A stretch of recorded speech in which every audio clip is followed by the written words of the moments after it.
Asyik review kereta besar je. Kali ni I nak review pula kereta kecil. Tapi jangan pandang rendah. Kecil-kecil cili padi. Pro 2 Azia.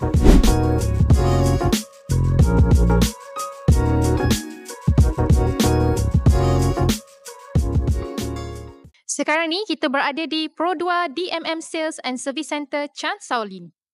Hai semua, welcome to Drive Hub. Saya Ann. Untuk Pro 2 Azia ni kita ada 4 varian, G, X, SE dan AV. Dan harganya bermula daripada RM22,000 hingga RM49,500. Kereta ni menggunakan enjin 1.0 liter 3 silinder NA dengan transmission DCVT. Untuk sebuah kereta entry level, ke depan nampak moden dan juga kalau boleh perasan, untuk advance, kita ada chrome kat depan. Selain daripada headlamp dia full LED, korang boleh nampak DRL pun menggunakan LED dan dia ada skirting dekat bawah ni menampakkan dia lebih sporty. Sebabkan kereta ni compact, jadi senang pusing dan senang parking. Kereta ni menggunakan 14 inci alloy ring dan kalau korang tukar tayar baru pun tak mahal sangat. Untuk desain belakang kereta ni, I rasa ramai yang setuju dengan I.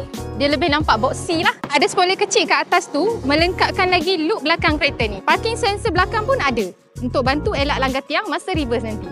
Masuk je kereta ni, walaupun kecil tapi I tak rasa sempit langsung. Dan korang boleh nampak dashboard dia kemas dan moden. Infotainment bersaiz 9 inci sama macam Ativa dan meter cluster dia adalah fully digital. Untuk varian SE dan Advance, dia menggunakan aircon panel digital. Steering boleh laras atas dan bawah dan siap ada butang kawalan audio. Bagi I, legroom dia okey. Untuk tinggi bawah 156 cm macam I, memang selesa. Kalau korang nak letak banyak barang, seat belakang ni korang boleh lipat tau. Boot dia bersaiz 265 liter. Cukuplah untuk korang pakai hari-hari, letak groceries dan lain-lain lagi.